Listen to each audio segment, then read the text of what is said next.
gamers, if you like games all about dice checking and hand management, then you want to check out Double Donkey. Let's take a look at how this game plays.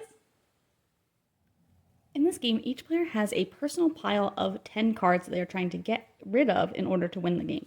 They start with 3 cards in their hand, and the first phase of every round is for the dice to get rolled and put onto the hay pile. So the first player will roll them and choose one that they want to put out on the hay pile.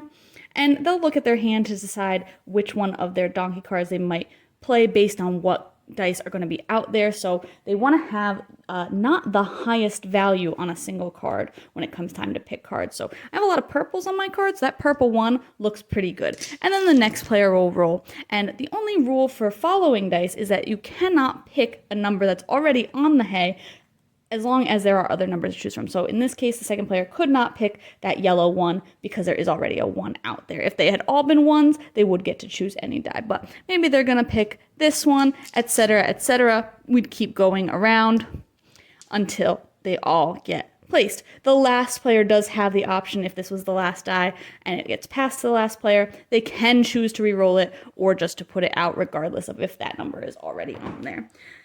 Once all of the dice have been placed, again, players will pick 1 to 3 of the cards in their hand to play out, and the goal is, again, not to have the highest value. So both of these happen to be the same, so I can get a 5 on those, and that's the same, so I could play both of those. But if I play this one, I would only have a value of 4, so I would try and hedge my bets and hope nobody has a 4. So we would all reveal, and whoever had the highest total would get the biggest donkey card in front of them. And what that does is if I had the highest, I would have to pull more cards to refill my hand out of the main pile instead of my personal pile, so it's not helping me to get through my pile. If I did not have the highest value, then I would refill my hand with cards from my own pile.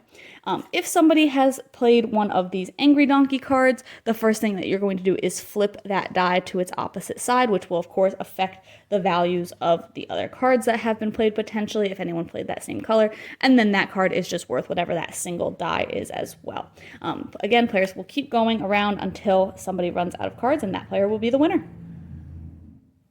I like the art on this game a lot. I thought it was really just silly and kind of fun, and the colors are really vibrant on the cards, so I really do like the overall look of it. And I do like how approachable it is. You know, you're just rolling the dice, picking a die, put it on the hay. It's very snappy, very easy to get into for all ages and skill levels, which I really appreciate. Of course, with a game where you're really just rolling dice and then playing cards that are going to be the value of those dice, it is very lucky.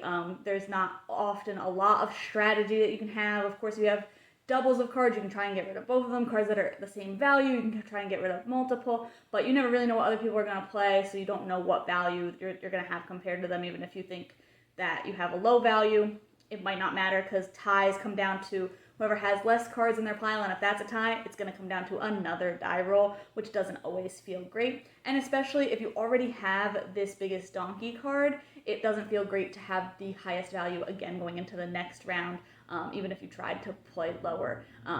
It comes down to just luck of the draw, luck of the dice. But as long as you go into it with that mentality that it's going to be just a lucky dice rolling game, then it's not half bad because it is really quick, it is really silly, and it's just kind of funny to play the donkeys out and see how well you're going to be able to play your hand and draw those cards. And it's kind of funny when somebody gets that card as well.